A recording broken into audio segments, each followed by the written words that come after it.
Bonjour à tous, bonjour YouTube. Aujourd'hui, une nouvelle vidéo sur Firebase et je vais vous montrer comment utiliser Firebase App Distribution. Firebase App Distribution, c'est un outil qui va vous permettre de mettre en ligne votre application et de la distribuer soit à des utilisateurs de façon unitaire, soit à des groupes d'utilisateurs. Allez, c'est parti!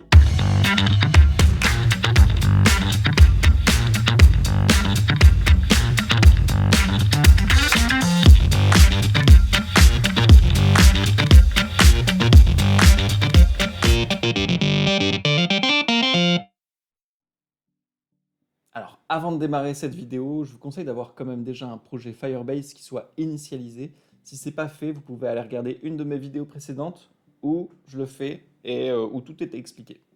Allez, on démarre. On se retrouve dans la console Firebase et on va aller dans App Distribution. Dans cette interface qui est en bêta, c'est toujours indiqué, on va vérifier pour quelle application on veut envoyer notre fichier d'installation et on démarre. Dans l'interface, on retrouve les versions, les liens d'invitation et les groupes d'utilisateurs et on va créer notre groupe.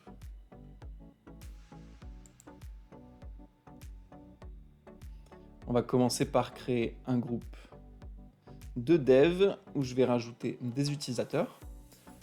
Allez, on va prendre des fausses adresses grâce à Yopmail, c'est toujours pratique. Et on va rajouter tmp dev dans les utilisateurs de dev.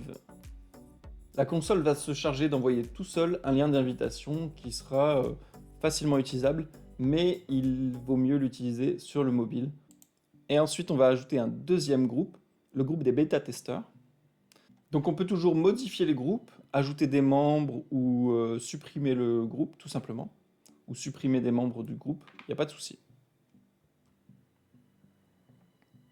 Et on voit le petit point d'interrogation aussi sur le côté qui indique l'identifiant du groupe pour Firebase App Distribution. Donc voilà, j'ai ajouté un autre utilisateur, j'ai tmpdev et tmptester@yopmail. Et voilà, on a nos deux groupes, c'est fait. Je conseille d'utiliser les groupes, c'est beaucoup plus pratique. Et ensuite, ce qu'on va faire, c'est qu'on va builder notre application pour avoir notre fichier APK. Donc moi, je vais utiliser la tâche assemble dev debug et ça va me créer mon APK. Voilà, super, mon APK est créé. On va aller dans le package app build intermediate apk dev debug et là, on a enfin notre fichier APK. En fonction des versions des plugins Android Studio, l'APK est à un endroit ou à un autre. Et pour terminer, tout simplement, on va aller déposer ce fichier dans la console. Alors là, j'avais pas encore de version d'application, mais si j'en avais déjà eu, elles vont être listées comme celles qui sont affichées juste en dessous.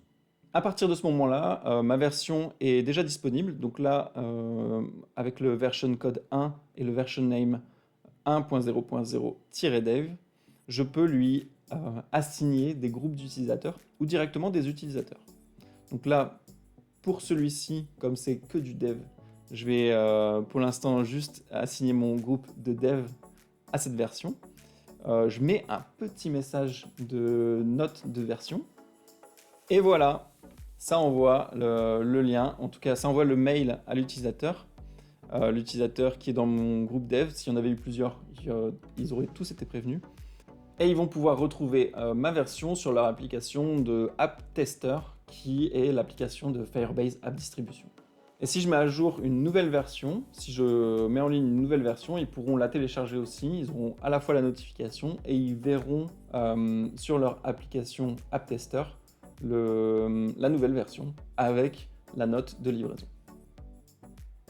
Ok, tout ça c'est pas mal, mais c'est encore un petit peu manuel. On doit passer par l'interface web, c'est pas super pratique. Surtout sachant qu'il y a un plugin Gradle qui permet d'envoyer l'APK, une fois qu'il est généré, directement sur notre console Firebase et donc aux utilisateurs. Petit warning, pour cela il va quand même nous falloir avoir un fichier d'authentification. Là, quand je passe par ma console Firebase par le site web, je suis authentifié. Si je veux le faire directement via un plugin Gradle, il va falloir que j'ai des fichiers de credentials qui me permettent d'uploader mon APK. On va le voir dans un second temps, mais là d'abord, je vais vous montrer comment préparer le projet pour utiliser ce fameux plugin de distribution. Allez, c'est parti. Allez, on va regarder la documentation pour ajouter les plugins et voir comment on doit configurer. Donc pour ça, il faut rajouter le plugin Firebase App Distribution dans le fichier build Gradle principal. Voilà, on prend la dernière version. Et on va ajouter l'utilisation de ce plugin dans le build Gradle de l'application. Voilà, on le rajoute en haut.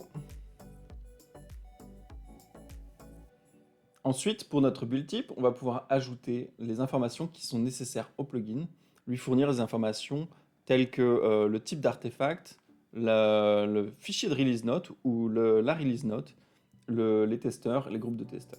Voilà, donc je remplis avec la release note et les testeurs. Et je pense qu'on peut utiliser un groupe. Voilà, ce sera plus simple vu qu'on a fait des groupes. Et toutes ces informations, vous pouvez les retrouver donc dans la doc. La doc est assez explicite, tout est bien rempli. Alors pour les groupes, pour pas ajouter les testeurs à la main, on va utiliser les groupes. Et là, il suffit de récupérer l'ID du groupe qu'on a ajouté précédemment. Donc là, on a deux groupes, deux ID, mais je pense qu'on va utiliser simplement le groupe de dev. Sinon, il suffit de les séparer par des virgules. Donc voilà, la doc est assez complète. Et il nous manque le service credential file. On va y revenir après, mais c'est un fichier important. Ça va permettre au plugin de s'authentifier auprès de la console. Donc on va le rajouter dans un répertoire credentials. Voilà, et on va le nommer Firebase appdistrib.json. On synchronise. Petit disclaimer, c'est le Baptiste de la fin de la vidéo qui a vu qu'il y avait eu un souci. Il manque un paramètre qui s'appelle AppID, mais vous allez voir que je le remets juste après, je vous explique comment faire. Ok, la synchronisation est terminée, et de ce fait, notre projet dispose d'une tâche Gradle supplémentaire. On va la retrouver dans les tâches Gradle. On a toujours les tâches d'assemble pour faire nos APK, et on va ici retrouver toutes les tâches app distribution upload pour uploader notre fichier APK sur le serveur. Et nous, on va utiliser le upload dev debug. Allez, on passe à la dernière étape avant d'uploader notre fichier avec le plugin Gradle. Ça va être la récupération des credentials. Donc moi, j'ai décidé de le mettre dans le répertoire credentials qui se trouve à la racine du projet. Et pareil, petit disclaimer, il faut le rajouter dans le git ignore pour qu'on ne partage pas nos credentials. Ce sont des informations sensibles et reliées au compte Google, donc c'est mieux qu'elles ne soient pas sur le repository. Comme ça, les accès sont sécurisés. Et ensuite, on va aller dans la console Cloud Google. Voilà, une fois dans la console, vous allez sur sélectionner un projet. Vous pouvez aller dans tous, mettre un de vos projets en favori. Moi, je l'avais déjà mis en favori. Et donc, vous pouvez cliquer dessus. Ça correspond au projet Firebase. Là, vous arrivez, quand vous cliquez sur Compte et services, dans la liste des comptes qui sont associés. Ensuite, on clique sur Créer un compte de service et on va spécifier un petit peu le compte, donner un nom et une description si nécessaire. Moi, je vais mettre Firebase App Distrib YouTube.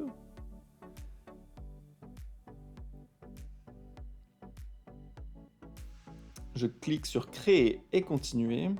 Et là, dans le rôle, on va devoir associer le rôle de gestion de Firebase App Distrib. Donc Firebase, il y a pas mal de rôles et on va mettre administration de la distribution de l'application Firebase. On va pas forcément en ajouter d'autres, mais on va continuer et on clique sur OK. Pas besoin d'autoriser d'autres choses. Là, ça nous a rajouté un nouveau compte. Et à partir de ce nouveau compte, donc le deuxième ici, on va gérer les clés. Gérer les clés pour pouvoir en ajouter une. Voilà. On va ensuite cliquer sur ajouter une clé et créer une clé. On la choisit au format JSON et hop, on la crée. Ça va nous la télécharger. Attention, elle est plus récupérable après dans la console, il me semble uniquement supprimable. Ensuite, ce fichier, je le dépose dans mon répertoire Credentials et je vais le renommer, j'avais mis Firebase AppDistrib.json et voilà, on va mettre la même chose. Bon, à partir de là, normalement tout est bon, mais on a vu, il nous manque un petit paramètre qui s'appelle le AppID, donc je vais le rajouter dans la configuration Firebase. Et on va aller la rechercher dans les paramètres du projet, dans la console. Donc dans les paramètres, on va retrouver nos applications, et nous on veut uploader juste pour dev debug. Donc il suffit de récupérer cet ID d'application. On le colle, on synchronise. Voilà, c'est rapide. Et à présent, on va pouvoir lancer notre tâche. Et la tâche, on va la lancer directement sur le projet, pas sur le module application. La tâche, c'est l'assemble en dev debug. Et la seconde, c'est l'upload justement de ce qui a été généré en dev debug. Et la tâche, on la lance. Donc on voit dans les logs que c'est en train de fonctionner. On a bien l'upload qui se fait, l'utilisation des credentials. Hop, on va regarder un petit peu, mais tout a l'air d'être de s'être correctement déroulé. On a des 200, donc c'est code 200 HTTP. Tout semble ok, ça a ajouté le release note, les testeurs et le groupe. Normalement, tout est ok. On va aller vérifier dans AppDistrib la version. Ok, super. On a bien notre version qui a été uploadée. Le groupe qu'on avait sélectionné, c'était bien uniquement dev. Et dans la release note, on a bien ce qu'on avait indiqué. Voilà, tout est correctement effectué. Voilà, à présent, vous avez toutes les clés en main pour pouvoir utiliser Firebase App Distribution, que ce soit simplement en déposant un fichier APK dans la console web ou en utilisant une tâche Gradle. La tâche Gradle, moi je la conseille, elle va vous permettre de le faire de façon plus pratique dans votre IDE Android Studio, ou alors de façon plus automatisée avec des jobs sur GitHub ou sur GitLab, ou votre intégration continue de votre choix. Avant le dernier conseil, comme d'habitude, n'hésitez pas à mettre un pouce, à vous abonner, à mettre un commentaire, ça fait plaisir. Et pour répéter un petit peu le conseil de sécurité, ce qui est important, c'est de ne pas uploader les fichiers de credentials sur votre repository. C'est une notion de sécurité qui est importante parce qu'on a vu que c'était lié au compte Google. De la même façon, moi, je pense que les données que je vous ai présentées, je vais supprimer potentiellement les comptes qui ont été créés pour qu'il n'y ait pas d'effet de bord. Et je pense que tout va être au plus clean sur le repository GitHub qui est normalement dans la description. J'espère que les vidéos sur Firebase vous plaisent. En tout cas, moi j'aime bien cet outil, je le trouve top. Et je vous souhaite de vous amuser autant que moi. Allez, à plus tard, bon codage.